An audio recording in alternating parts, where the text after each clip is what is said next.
Council meeting of May 26th to order at 6 p.m. Madam Clerk. I will declare that we do have a forum. And we'll get moving as we gather here this evening. We saw lands of Richmond Indigenous history, home to many First Nations and Native Métis, Anishinaabe, and Cree peoples. And this evening we'll recognize the territory of our friends of the Pequot Tribal Nation. On behalf of the council and entire community, we thank you for the continued friendship. With that, Madam Clerk, I should believe you read the agenda.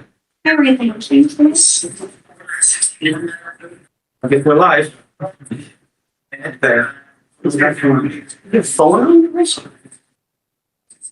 supposed to be off. Yeah, turn it off. It is off, so it's square. Can you move?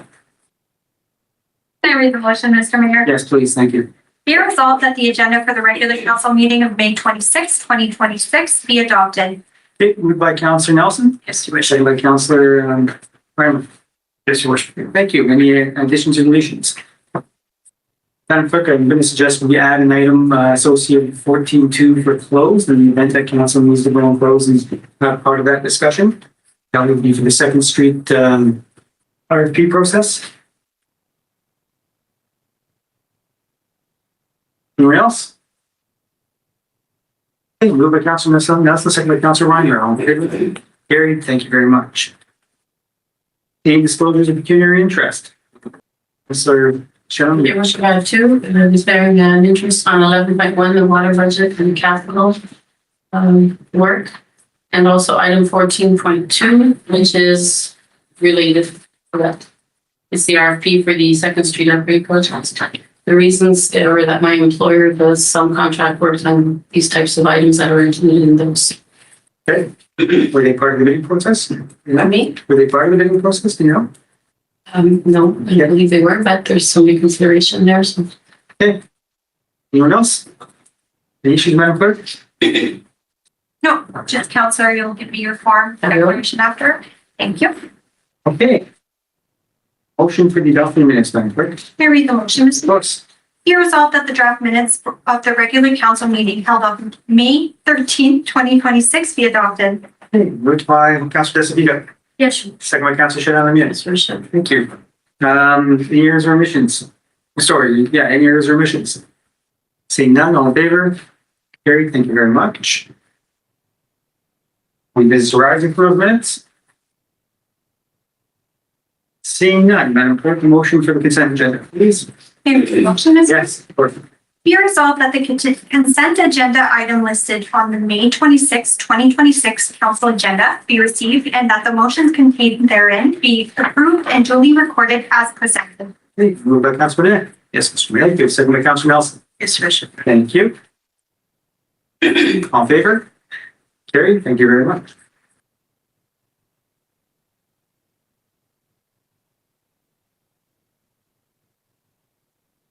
All right, 11.1, Madam Clerk. Can I read the motion, Mr. Mayor? Yes, you can. Be resolved that council approve the 2026 water and wastewater budget as presented and that council direct staff to bring forward a bylaw for formal adoption at the next regular council meeting. Okay, Councillor Sharon Mead, declare. Okay, thank you. Okay, moved by Councillor Reimer. Second by Councillor Desavito. Yes, sure. Thank you. Anything to add or take away from the department? Thank you. So just to present to you the 2026 water and wastewater budget. To bring to your attention, figure was total revenue. Sorry. I was raising that. No, I didn't associate with it. Especially on the Invites open to public. Okay, sorry. Sorry, I just didn't think. So we have total revenues of 3.9 million and the total expenses operating only up to 3 million for a net of 338,219 after paying the long-term debt repayment principal for portion of 334,707. You now have an amount available of 3,500, which will go into your reserve for the year 2026. Okay. With the opening reserve of 4.1 million without the audited financial statements completed for 2025, we add the 3,500. We take away the demand from the department for this year, 2026, of 2.1 million in capital projects for a reserve closing of 1.9 million. We did the exercise in our special meetings for all the capital items for both water, sewer, and for the tax base. But I'll bring to your attention the schedule, which is your page of the agenda. So page 6 of 28 of the report. During our budget deliberation, council had asked for $1 million to be financed through water and wastewater. The remainder of the capital work was to be paid for by the reserve, which was the 2.1 million. So our total ask for the total capital for 2026 is 3.9. And this is how we plan to fund it as per council direction from the special meetings in budget time. Okay. I've listed all the items. We've been through them. So unless there's questions or clarity from any members of council. Okay, so we're looking at a balance of 1 million to be funded. That's right. Debenture, I guess that's the best way to frame it. Right? Through all. You're recommending 1 million be debenture? That's what was asked for in council meetings for the budget process. And that leaves a balance of just under 2 million in reserve. That's right. Okay, council? Without 2025 financials. Council from council? Through you, Your Worship.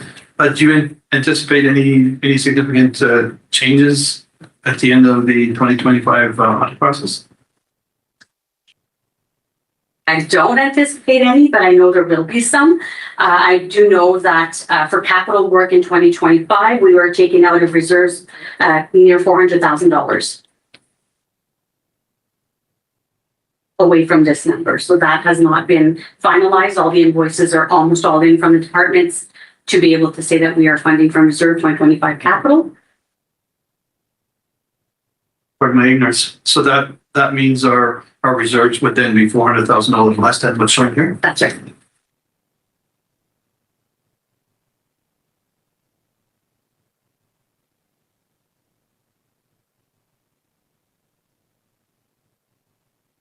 Anything else? No, it would just be a comment that we're at the end of May. And that's all. With the modeling we are in process, is what you're saying? Yeah. Okay. Anyone else? I've got a few comments. I want to say those to the end. I'll let everybody else go first. While everybody's contemplating and thinking, two primary areas for me. One is to discuss whether the impact that we're going to be speaking about in 14.2 would have an impact on the capital here. Okay, so that would actually reduce the amount of capital that's required. It depends on, yes, how you So that guys could be an impact. I think so. My question, thank you. Yes. My other one is around the water rates, and I noticed that you have the water rates listed in here. The way the resolution is laid, I'm not sure if that's the intention of this, and if we accept the resolution and we accept this budget as proposed, including the rates that are in. The rates are still 2022 rates. There is no increase in rates. The only schedule that we referred to is the 2026, 2020 to 2031 financial plan, but council has not adopted any increase in rates. So that was only for information purposes only. The rates have remained the same as 2022. That was already brought to council with a presentation. So these are the same rates from 2022. So I thought that was the intention, but unfortunately the practicality of this is the resolution says we're going to accept all of that. So we need to clarify that in the resolution that there would be accept the rates as projected in some budget. I just want to make sure that Yes. we're on the same page here. Yes. So on the rates, I think it's important we have a bit of a discussion there. Council statement. There's an important perspective here that I wanted to provide council. So we were asking for what the average water rates in the municipality were when we were going through the water budget previously. And we haven't gotten that answer, I guess, in a clear and understandable terms. So I've asked the water department to provide us both the revenues that were collected for 2025 and the amount of accounts. In simple division, the average rate for 2025 would be $152.89. So the average account in Cochrane is paying $152.89 a month for water rates. This council hasn't raised the rates at all, as the treasurer mentioned in 2022. We've been the same as in 2022, so we haven't raised the rates at all this term. And to give some perspective on that, because I know there's some arguments back and forth, and it's important because water is a very important part of not only the municipality but of life, quite frankly. So there's a sense of heightened responsibility around, should we be increasing water rates? Should we be increasing water rates? Technically, the answer would obviously be yes. Water rates should be at the point where we're recovering enough revenue to ensure that there's no risk to water. Problem is that we're so far behind in infrastructure, as every municipality in Ontario is. We have a 69-year backlog, and we would never be able to realistically raise the rates effectively to cover them. So to give you some perspective, when the rates were proposed to be raised in 2022 for 10% a year over this term and next term right to 2031, if we had adopted that rate, then that would end up that in 2026, we would have been paying $223.85 this year if we had continued that trend. Interestingly enough, if you take that rate through to 2031, which is just 5 years from now, the average rate in the household would be $360.52. To give you some perspective on the impact of that, again, I'll circle back on why it's important to talk about this. $360 a month is $4,326 a year. The average property tax in the municipality is $2,200. So we would have effectively, because this is another form of tax collection in the municipality for services, we would have effectively doubled the property tax rate plus 40% if we had continued on that 10% trend through this term and next term.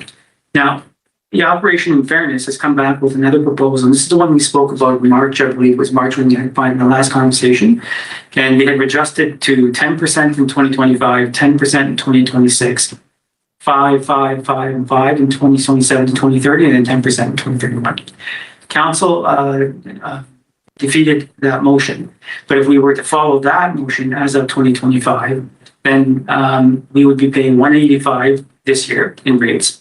But in 2031, 5 years from now, we would have been paying $247.36, which again is significant. Now that's $2,968, $3,000 a year. So we would have effectively doubled the tax rate and added 40%. Excuse me, I spoke erroneously with previous $4,326. We would have tripled the tax rate previously if we would follow the rate through. So it's very significant. I think it's important people understand that the water rate increase is an important concept, but realistically, the municipality has to be responsible now for what it is. So what this municipality has decided, and this council has decided, is that we are already collecting 63% more than what it costs to produce water now in the municipality. So we've indicated that from the small town Canadian perspective, taxpayers' perspective, we're already paying a significant amount of money towards building infrastructure and doing what we can. And we're shifting the onus now onto the province and the federal government to do their share and help make up the rest. There's no way we could do this on the backs of the taxpayers in this municipality for the reasons I just explained. We'd either be tripling the tax rates or at the best case scenario, would have doubled them plus 40%. So I just wanted to add that perspective so people understand why this council's gone through the direction of not increasing water rates this term because of the impact that it has, but to assure everybody at the same time, there is the dereliction of duty here because we're continuing to collect 63% more than what it costs to produce water. So we're still responsible for managing water. There's still a gap, and we're putting that gap and the onus in the gap on the province and others, and we have to, this council and future councils have to lobby to try and ensure that we achieve that. Any comments? Okay. So with that, then, if there isn't any other comment on the water budget, it's a $1 million addition to debt that we've on top of what we've already discussed this term. So where's that put us, Madam Chair? We're at $2 million. Close to 20 million. 20 million, yes. Yes. And our annual repayment limit, we still got quite a bit of room in our annual repayment limit. I believe in 2025 on the FRI that identifies that we could borrow up to literally $43 million up to this. On 2024, 2025 is not factored in. It's just. Yeah, but it goes back 2 years. So it's 2023 that 2022 reason that 2024 was the last FRI. Right. Okay. Right. So it's using, well, getting the technicalities from what I understand, it actually uses 2-year-old data, so it's actually picking up 2022 and 2023. So as we move into the debt increase that we've undertaken here, that's going to affect the debt limit as well. But so as we raise taxes, it also increases room. So my understanding is we could, if we want to technically borrow $43 million. I'm not advocating for a minute that we borrow $43 million, but I just want to provide perspective that at 20 million, we're halfway. We're not in a drastic situation at this point. And future councils are going to have to wrestle with this. They're going to have to continue to wrestle with this. The only way to pay for infrastructure right now is by borrowing. Unless somehow the government comes through finally on some commitments on infrastructure that they've been promising the provincial government that we haven't seen yet. We've seen lots of commitments to money, but no programs are there to access the money. Until that happens, the only way to manage infrastructure in the municipality is by taking on strategic debt. Okay, with that, the resolution reads. Are there any comments, Councillor Brown? Yeah, just a quick comment. When we talk at this table, we set budgets, we set spending, and we make decisions to borrow money. So through you, just seeking a little bit of clarification. Exactly when do we go out to market or go out to the local credit union and actually enter into these loan agreements? And how does that? And depending on the timing of that, how does that impact our budget? The actual amount that's being taxed, or in this case, the water rates. Just have a question on the timing. Like this $1 million, for example, when do you anticipate having to borrow that? Halfway through the year, so it's only half in your budget, because it depends on when the work's going to be done. Obviously, if we plan on doing the work in the summertime and we go out for the work, once the work is done, I go out for the loan. Okay, so just to clarify, so we're borrowing $1 million, but the actual principal and interest repayments, you've already baked it in, assuming that the loan will only draw down the loan July 1st, for example. That's right. Okay. But then again, you also have interest rates, which we don't know what they're going to be because they've been going up. So that's another factor in the equation, right? Because when we start budgeting process, sometimes we have the bank rates being 4%. We're now seeing them closer to 4.5%. So they have been going up just in the past couple of months. Even with Infrastructure Ontario, I've been seeking their markets and stuff like that, and they've been going up. We have not seen the decrease that we thought we were going to see with interest rates. So that also impacts your budget because we don't have a concrete until we start to borrow exactly what the rate's going to be. And currently, for unfortunate reasons, it has not gone down like they thought and predicted that they thought was going to go down. So my rate has already increased quite a bit just from the beginning of the budgeting process to now. I'm now closer to 4.5% interest. Just a thought. At some point, we might want to expand our try to see if there's a way of accessing funds at a lesser rate. I mean, theoretically, we should have the same credit rating as the province, and so whatever the province is getting money for, I don't see why municipalities shouldn't be able to get money at that same rate. There's only ever one pocket, and whether it comes through income tax or gas tax or property tax, or we're all, it's all. Those are my only comments. Okay. All right, so I've asked the clerk just to correct the resolution to read as amended as opposed to as presented, and to identify that as amended is to remove the water rates that are described inside the budget. Then they'll bring back a bylaw, and then bylaw will be the final. Only for us to have a look and ensure that it says what it says. Okay, so is there a mover for the motion to amend? Councillor Desvito, seconder. Councillor Nelson.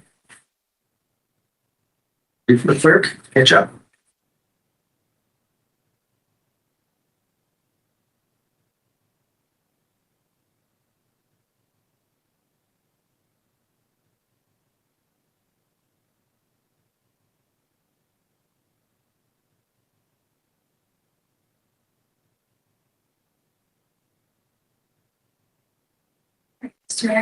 All right, I'm going to read it. I'm sorry, go ahead. Your rates are going to be the same. They are based on 2022. The only documentation in here was just a reference to our financial plan. It has not been adopted as a higher rate. Like the revenues based here are for 2022 rates. Right. But the table that's in there identifies all the rates. it's just a Here reference you want, point. it says as presented, so Okay. if we accept it as presented, we're accepting technically the rates that are used to be declared by that. But you assured us that that's not the agenda, I understood that. Okay, can you read, Would you like me to read the amended, please? The amendment first. the amendment? Okay. That the water rates be removed from the 2026 water and water budget.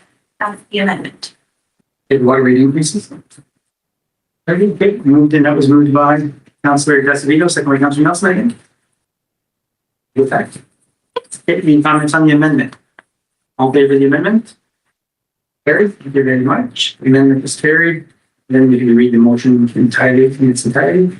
And yes, so this is moved by Councillor Reinhardt and seconded by Councillor Decidido. So be resolved that council approve the 2026 water and wastewater budget as amended, and that the water rates increase be removed from the 2026 water and wastewater budget, and that council directs staff to bring forward a bylaw for formal adoption at the next regular council meeting. Okay, so any final comments? All in favor? Carried, thank you very much.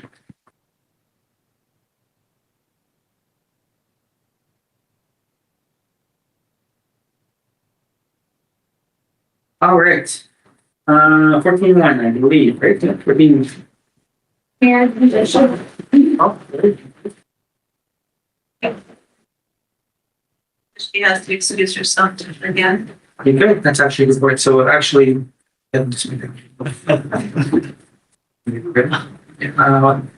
yeah. Ask her to wait. Yeah. Thank you. Maybe something 14.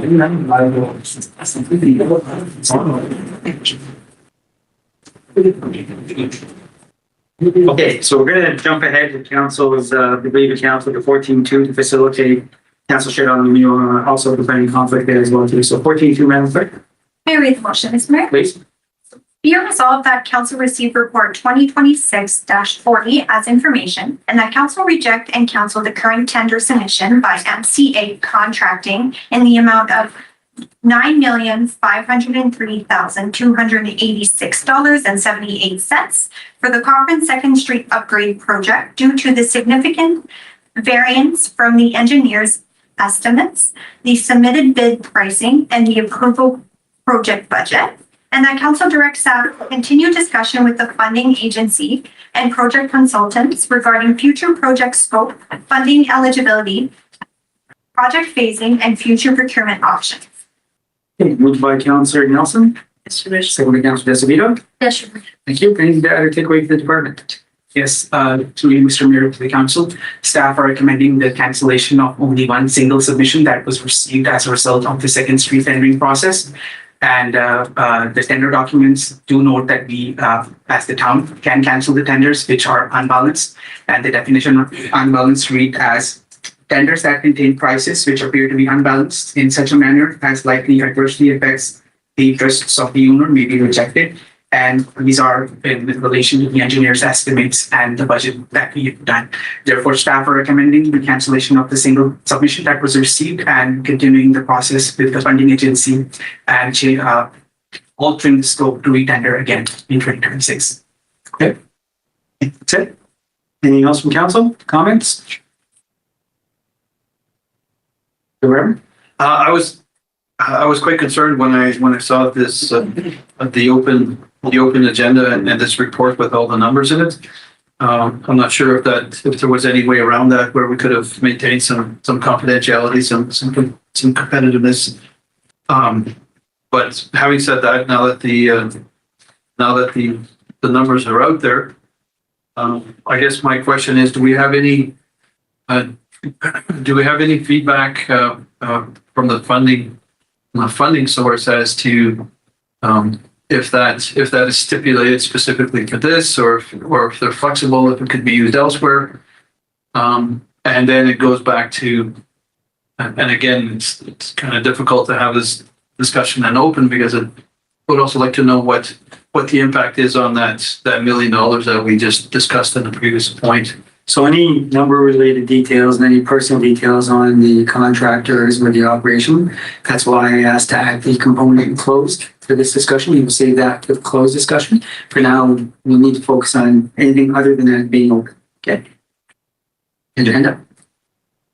I was just going to say through you, Mr. Mayor, the reason why it's an open report is because the tender was like publicly open and the cost that is submitted by the component is specific to other their provinces. The issue is the budget amounts in here as well. That's what he's saying. The cost, we understand the budget amount. I'm not sure. I'm going to hazard a guess that was just erroneous, but I'm going to state that I had to put that issue. Initially submitted it for the closed session. It was deliberated by the CEO to come. Say that again, sir. It was initially planned to go in the closed session. Right. Clerks moved it to open, I moved it to open, yes. So that's why. Then oversee? No, I think that was the clerks who decided that. Yeah, because we haven't closed the process, we still have to vote out the venue now. People know what it is. So it's to me, it's a mistake. If we alter the scope, which we are planning to do, then these values, which are estimated, would change. Still, at the end of the day, we haven't secured the contractor, which is when we disclose the amounts, right? So we secure the contractor, we'll get a contract, and we share the contract with the community. So again, obviously, I don't want to draw too much attention to it, obviously, but I think it's an important point that Councilor Ryan. Anything else? Councilor Ryan? Anyone else? Couple comments on my end. I have to admit that I'm a little concerned with the fact that every year this term, we've budgeted large projects, set out to do the large projects. We've taxed people the money for those large projects, and we're not doing large projects. So effectively, we're taxing people right now for $4.2 million that we're not going to be undertaking. So I've got questions around, and I'll carry out most of this in the closed session to try to understand why. Why do we have 4 bidders in one cycle, 5 bidders in another cycle, only get 1 bid throughout the process? And we can answer that in closed session, so we can go into detail on what that's about. And I want to try to put my finger on the fact on whether there's an issue internally that we need to address, or whether there's something external that we're not aware of that we need to address, because this is an ongoing situation where I think it's problematic, Council, to be honest with you. With no disrespect meant to anybody, it's problematic when we're raising taxes and collecting money from people in the community and not using that revenue. So we've overtaxed in that sense. And some may say, well, we're going to do that at some point somewhere down the road. Well, the people who are paying the bills, they have a difficult time paying the bills as well too. They need to be able to manage those circumstances. So part of us being responsible is making sure that when we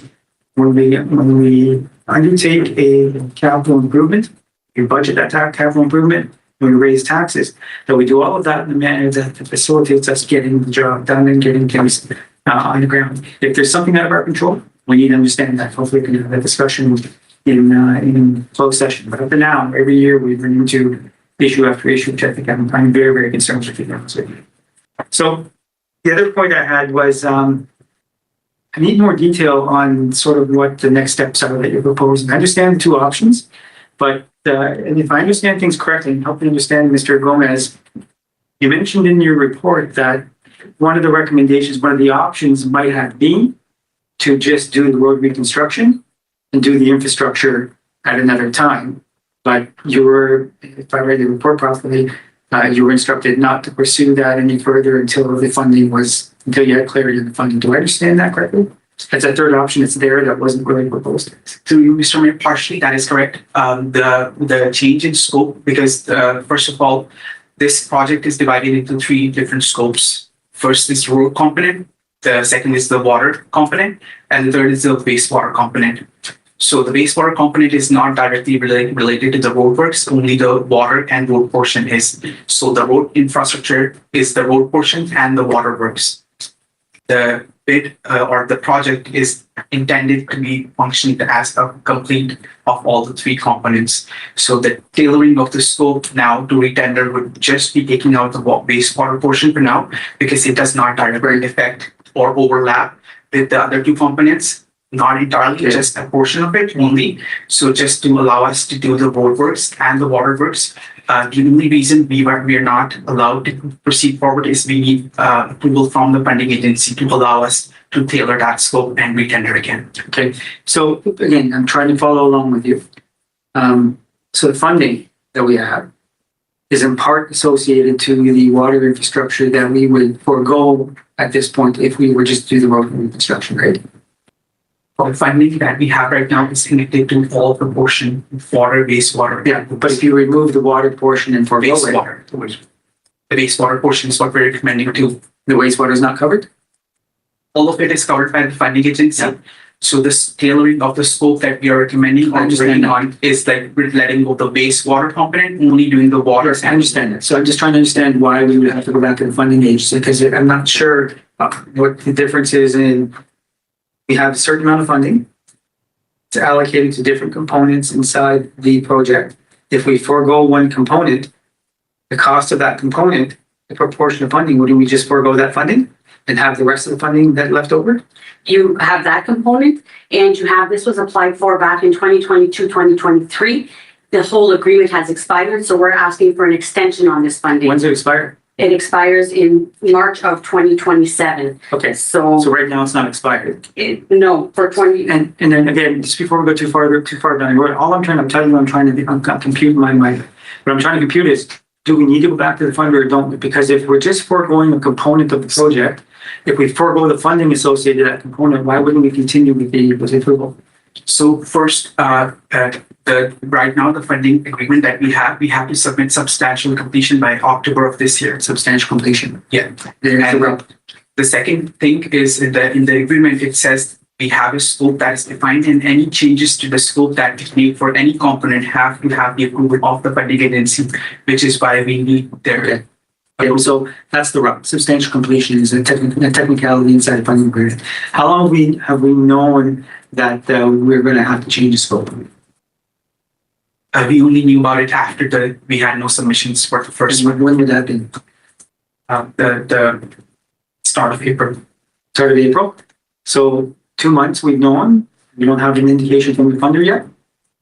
That is correct. Yeah. No. Can I help me understand why? I understand. Usually that's a phone call. We've done all in our capacity to reach the funding agency. I've asked the finance department.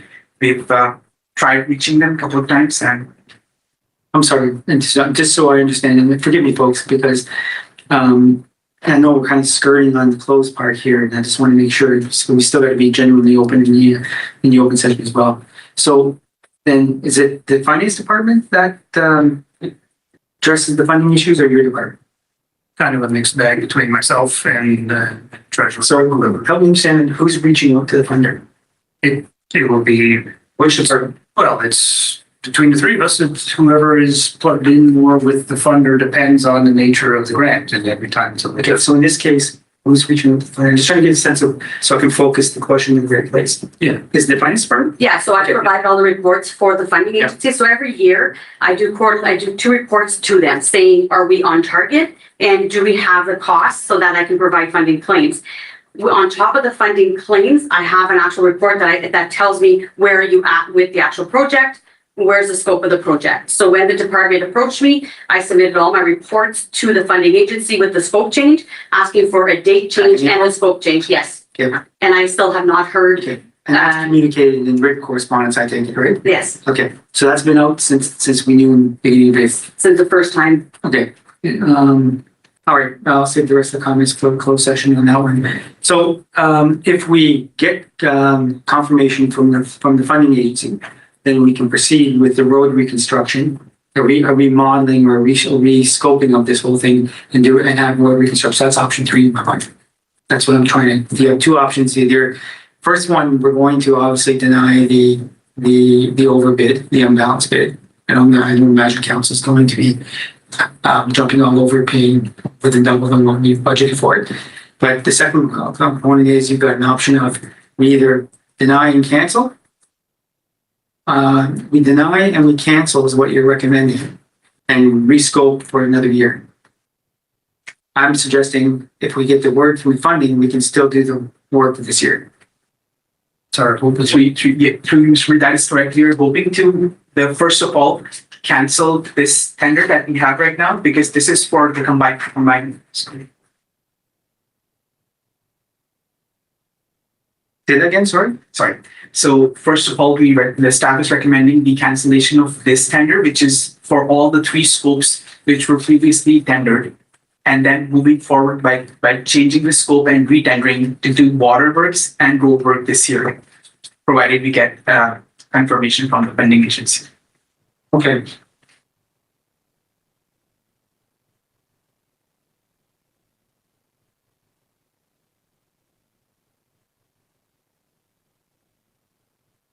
Okay, so I would like to probably amend that to identify where it's not for future considerations, because that's where I got the sense you were talking about going to next year, but we're trying to get that done this year. Because again, that goes back to my comment about taxing for the money and spending money, because my next comment would be if we can't do that, then is there another project in town that we can allocate the money to and perhaps give you the time to go through that? So what else do we have that you have engineering for $4.2 million on spending? For this project?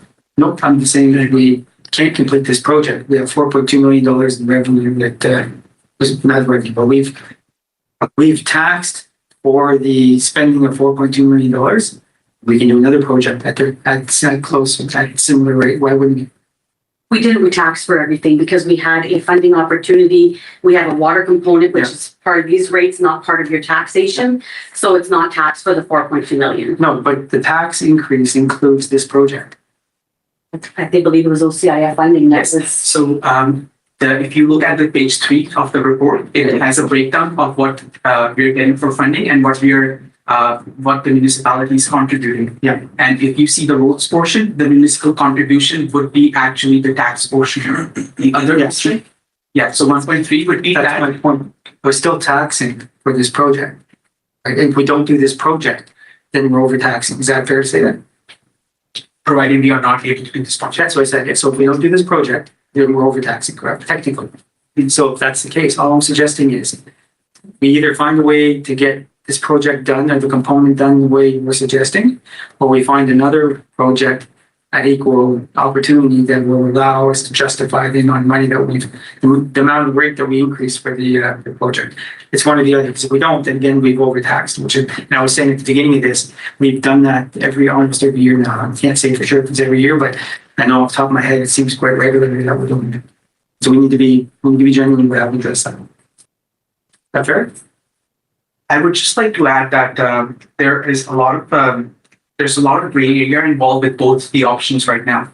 Even if we got the go ahead from council today to cancel this and rescope it, and then we put it to retender, there's still an option that we might not have significant bidders or like significant proponents bidding for this project.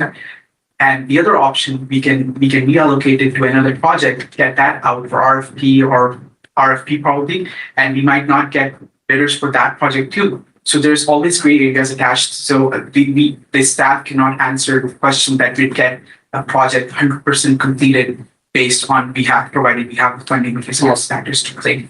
Yes, that's understood, and that's part of the challenge that we're trying to wrestle with. A little more detail on closed on that challenge, because regardless of how we slice it up, we're taxing and we're not completing. It's not just this year. That's my point. It's been a pattern, and there's either an external issue, or both. And genuinely, we have to problem solve together. And we'll start doing that in closed.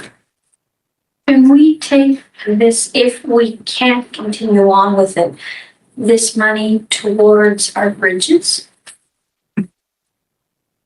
You two are sitting kind of close to each other. No, I think that your worship, was that a setup or what? It was not. Yeah. But we've Yeah, already technically, tendered yes. for those. Yes, technically, yes. Technically, but again, that we have to look at the bigger picture of Yeah. expenditures in the municipality and can't continue to make our decisions based on these annual increments. Okay, so I'm gonna suggest we go and close to have a more detailed discussion on this component than just table the motion until we do go into close. That's right. Yeah, maybe something that we could discuss in open is what are the risks if we tomorrow issue revised or approach the bidders with, like, we're running short of time as always.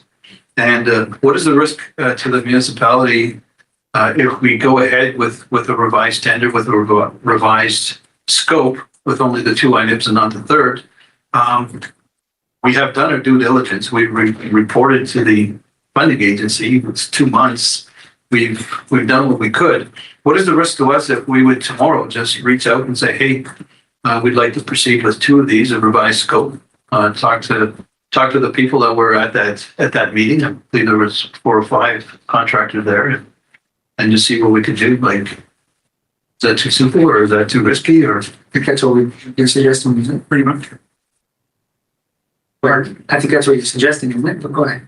And just for the clarification that we're not, through Mr. we're not going to the same bidders, because when we are retendering, we're changing the scope. So when we are all following the scope, so it should give everybody a fair chance to bid on that. Yeah. Just not the only bidders that bid the tender. Yeah, that's right. So it I think the comment is, what's the risk if we just rescope, move forward with the funding? and also the second risk would be receive the funding or not. If the funding agency does not agree. Yeah, if going through, the funder could say no. Yep. And you could, or the October substantial completion is firm, in which case you're left holding 100% of the cost of the project instead of banking on the funding that we're going to get. Well, I think to the councilor's point on that, if you don't mind me adding, is by October, we will have substantial completion. If we do those two. Sure, I think that's what I was saying, falls in place. Well, yeah. Good evening, Your Worship. That was my point. If we can get moving on this right away, the sooner we get moving, the closer we'll come to meeting that October deadline. There is a lot of risk, though. There's also the October deadline, but there's also the loss of by October, the sewer and wastewater side. They could say, no, we're not allowing you to do 2/3 of the project. We approved you for 3 components, or you said you were going to do a project of X number that included water, wastewater, and road. And they could say, oh, no, you better get it all done by October, and then we're going to say we can't do it. So then they could go with the entire funding because change the scope. So we are at risk. We need the funder to respond. We need the bureaucracy and the federal and provincial government to work with us here. And it's Okay, so let me suggest that we table this for now. We finish off the discussion and close, and we come back over and we decide how we want to handle the motion. Okay, appreciate the hard discussion, everybody. Somebody want to invite Councilor Shannon back in, and we'll go to 14-1.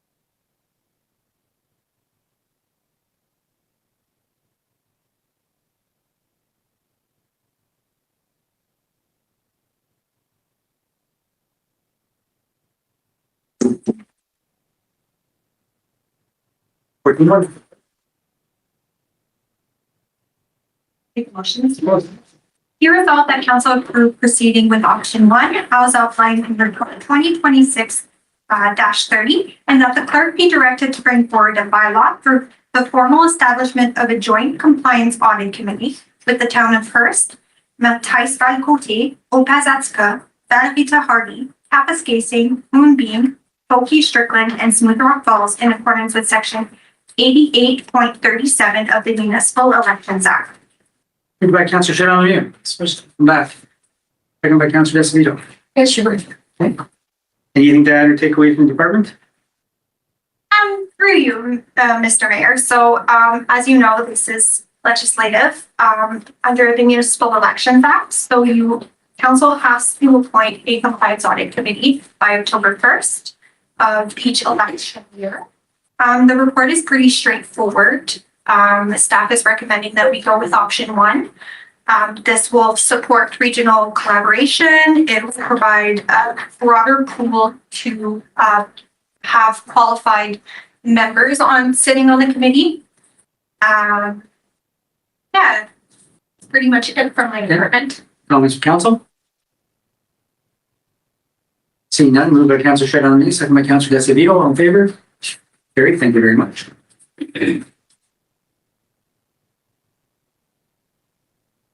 Okay, 14-3.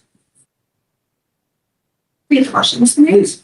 Be resolved that council receive report 2026-37 from the Manager of Infrastructure Services regarding the RFP to replace the chiller compressor and subfloor brine pump at the Tim Hortons Event Center, and that the follow-up financial results of the RFP be considered in closed session with any resulting decision to be ratified by resolution in open session.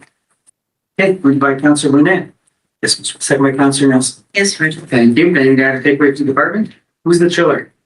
must be Mr.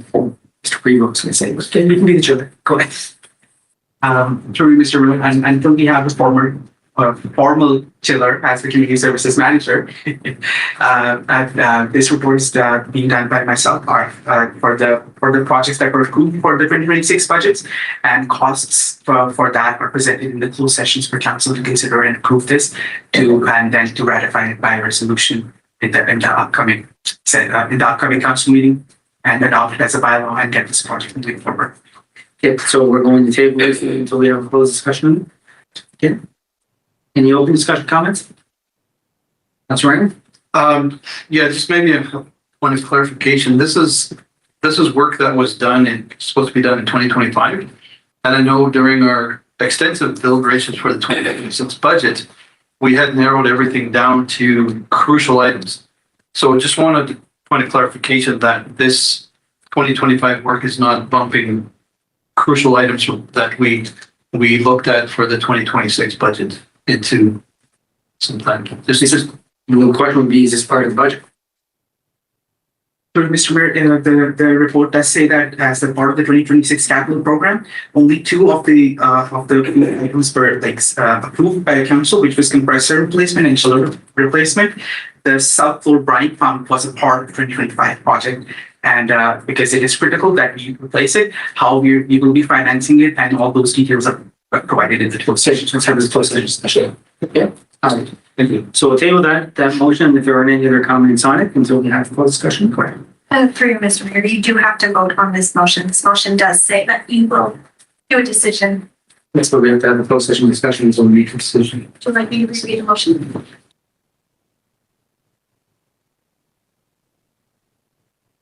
Yeah, we don't move the motion until we have a complete dialogue going. Motion, how can we make a decision? It's the same as the motion just dealt with. No. No, have different. This motion just says that you guys received the report as information and that Is there another motion then to approve it? yes. Okay. Coming out in open. Thank you. Clean that up.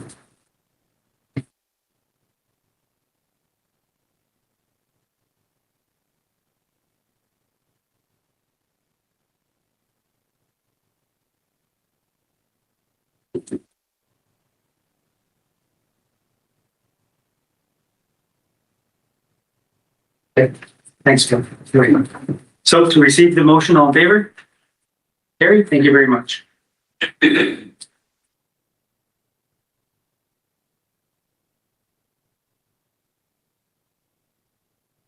Okay, working format, Can I read the motion? please. Whereas subsection 50 clause 4 of the Planning Act as amended authorize council to pass a bylaw deeming land described in a registered plan of subdivision to no longer be within that plan. And whereas lot 74 and lot 75 of registered plan M406C are proposed to be deemed no longer within the registered plan. Be resolved that council enacts a bylaw to deem lot 74 and lot 75 on plan M406C pursuant to subsection 50 clause 4 of the Planning Act to no longer be within a registered plan, and that the deeming bylaw subsequently be submitted to the town solicitor for registration following amendment. Okay, moved by Councillor Reimer. Councillor Shannon. Yes, Thank you. And that would take away from the department. Through your worship, it's just combined two properties that the same owner owns in order for this person to build an ancillary building on what is considered now a vacant piece of property. Okay, comments from council? Seeing none, all in favor? Carrie, thank you very much. 14.5, Madam Clerk. Can I read the motion? Please. Be resolved that council receive report 2025-42 as information, and that this report satisfies resolution number 2026-141. That would be, let's say, moved by Councillor Nelson, Yes. second by Councillor Desavino. Yes, Your Worship. Thank you. Any category in the department, you know this up. Right. Through Mr. Mayor, the key takeaway from this report is that the Traffic Highway Act designates the town as the ultimate jurisdiction for the town boards.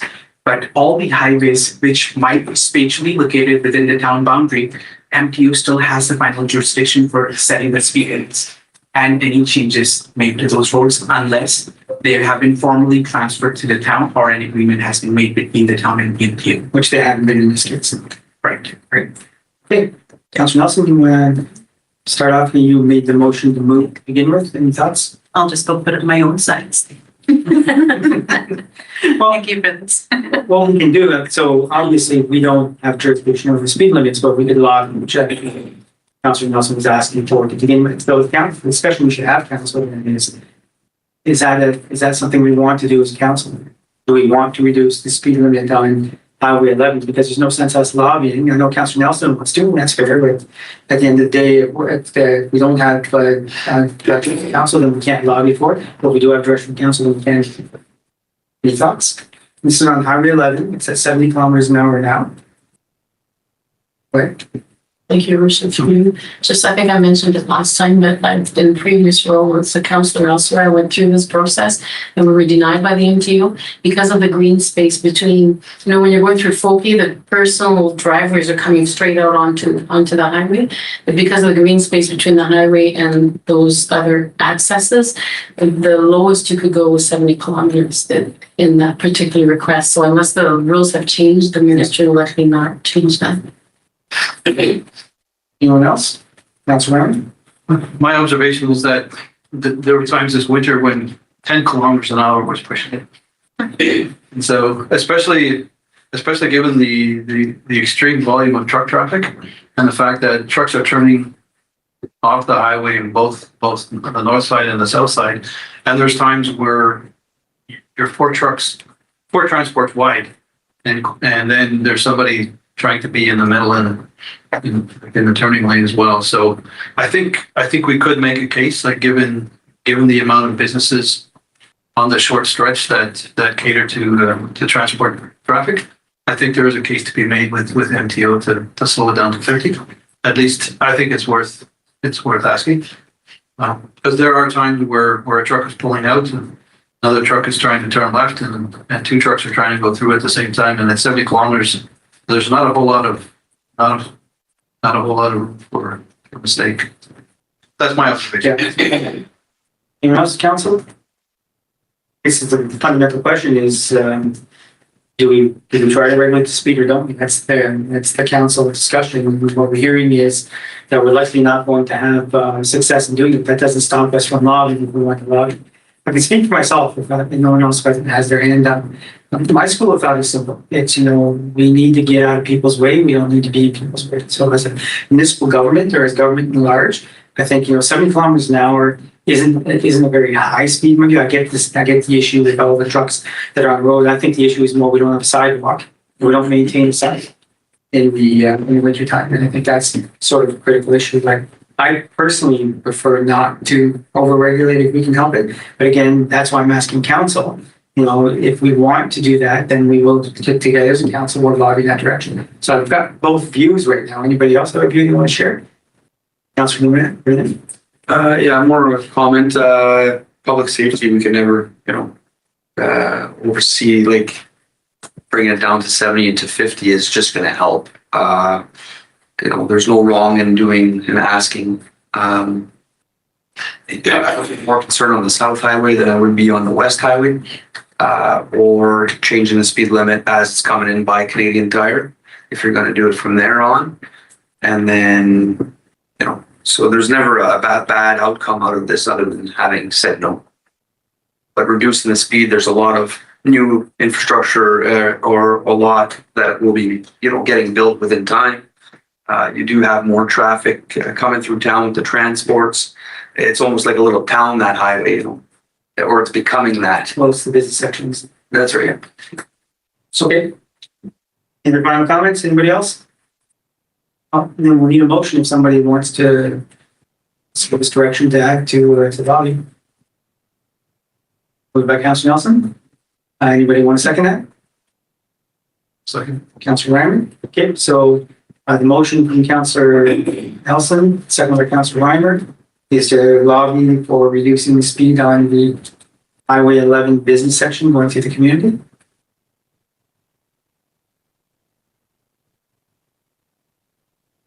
Great, Mr. Mayor, is this an amendment to the motion? What's the motion read? Be resolved that council receive report 2026-42 as information and that this report satisfies resolution number 2026-141. No, so we need to dispose of that motion first and then do the second motion. Yes, to receive the report, Your Worship. Hang on, so we dispose of that motion first and then we'll receive the second motion. Okay, all right, so to receive the report, all in favor? Carried, thank you very much. And we'll need a second motion.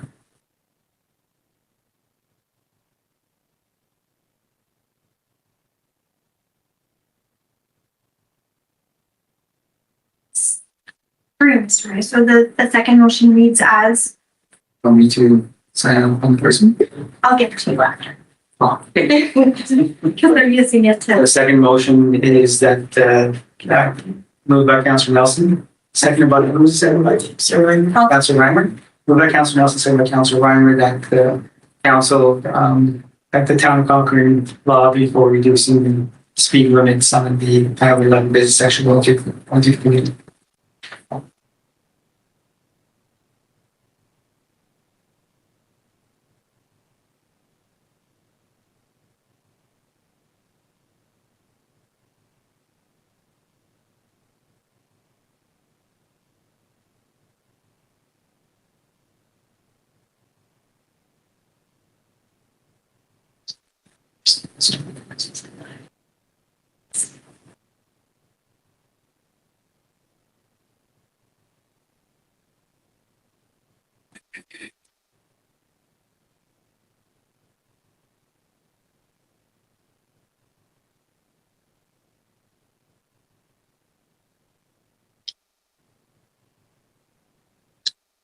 carry the motion is so that the town of Cochrane lobby to reduce the speed limit on the Highway 11 community section passing through the town of Cochrane.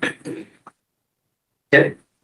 That was moved by Councilor Nelson, second by Councilor Reimer. Correct. All in favor? Okay, motion is carried.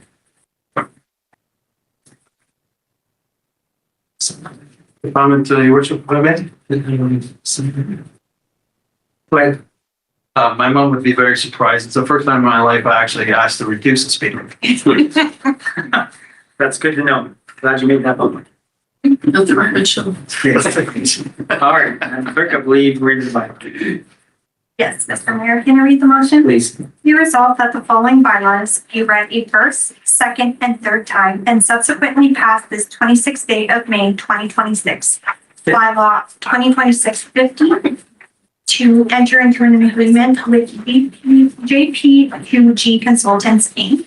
And bylaw 2026-51 to deem lot 74 and 75 registered on plan M406C, Town of Cochrane. Okay, moved by Councilor Desavio, Yes, Your Worship. second by Councilor Nelson. Yes, Your Worship. Thank you. Calling for any public input upon first reading. Seeing none, calling for any potential changes proposed by council upon second reading. Seeing none upon third reading, moved by Councilor Desavio, second by Councilor Nelson. All in favor? Carried. Thank you very much. All right, motion to move to the close, please. Carry the motion. Please. Be resolved that council of the corporation of the town of Cochrane now comes into a portion of the meeting that shall be closed to the public at 6:58 p.m. in accordance with section 239, subsection 2 clause A, B, D, I, and G of the Municipal Act to discuss the following. 1, in-camera draft meeting minutes held on May 13, 2026. 2, a trade secret or scientific, technical, commercial, financial, or labor relation information supplied in confidence to the municipality or local board, which, if disclosed, could reasonably be expected to prejudice significantly the competitive position or interfere significantly with the contractual or other negotiation of a person, groups, of persons or organizations regarding RFP 2026-07 and the Cochrane Second Street Upgrade Project. 3, the security of the property of the municipality and local board regarding an update on the fiscal operation components. 4, a trade secret or significant technical, commercial, or financial information that belongs to the municipality or local board and has a monetary value of potential monetary value regarding review of shareholder dividend allocation. And 5, a personal matter about an identifiable individual, including municipal or local board employee and labor relations or employee negotiation related to senior staff performance evaluation review. Okay, moved by Council Reiner. Supported by Council Shannon Meehan. Thank you. Favor? Carried. Thank you very much.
Motion to rise, please, Madam Clerk.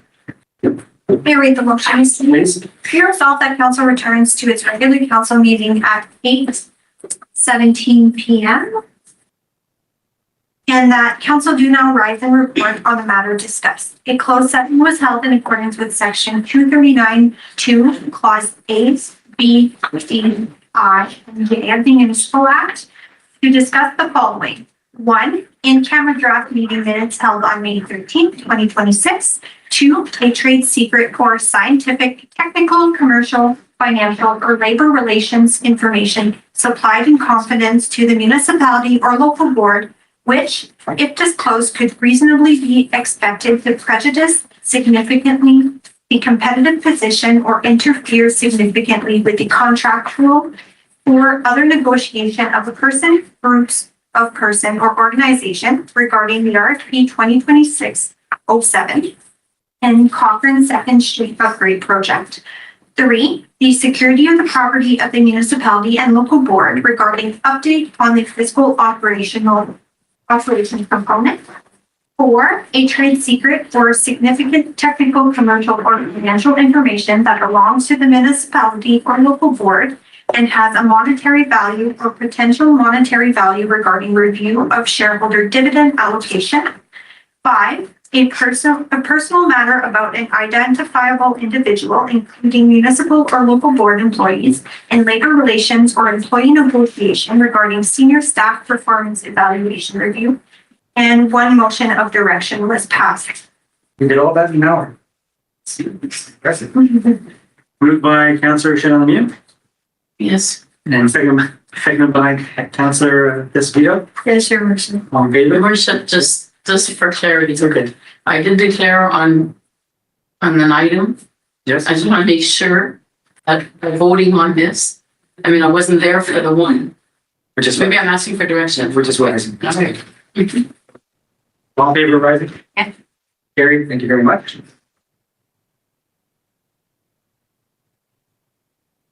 All right, motions, Madam Clerk. Can I read the motion kindly? Please.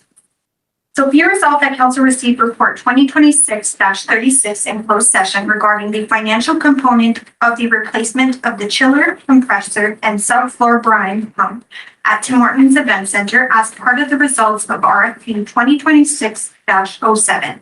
And that council authorized staff to enter into an agreement with Simco Refrigeration, a division of Tormont Industries Ltd. In the amount of $184,800, excluding HST, for the replacement of the chiller, compressor, and subfloor brine pump at the Tim Hortons Event Center.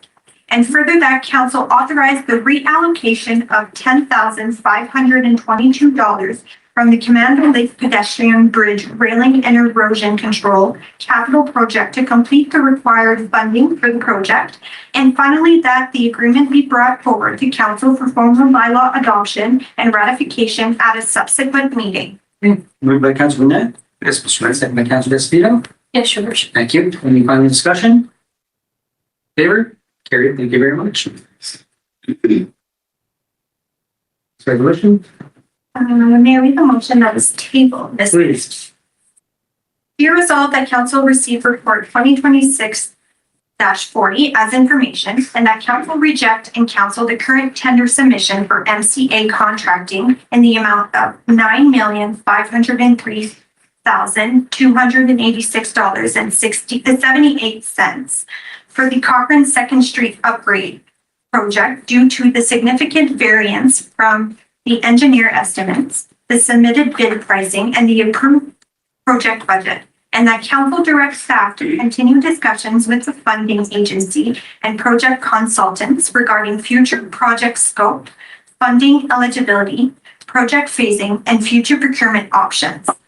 Okay, it's moved by Councillor Reimer, second by Councillor Nelson. Yes. Thank you. We suggest a friendly amendment based on our discussions that we clarify instead of having future discussions at the end that we talk about for procurement this term. So.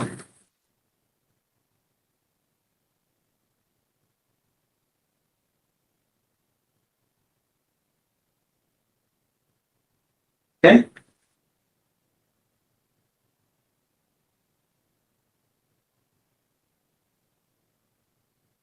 Yep.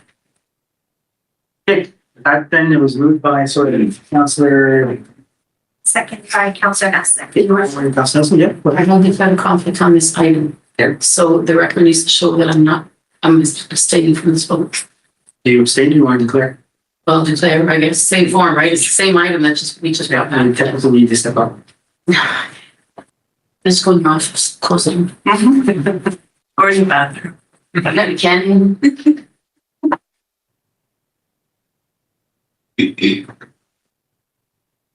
Okay, so it was moved by Councillor Reiner, second by Councillor in favor. Favor carried. Thank you very much. Anyone invite Councillor Stephanie back in? Come on now. I'm happy, let's see. Like your message just got in there. A motion to adjourn, Madam Clerk. Be resolved that this regular council meeting is hereby adjourned at 8:23 p.m.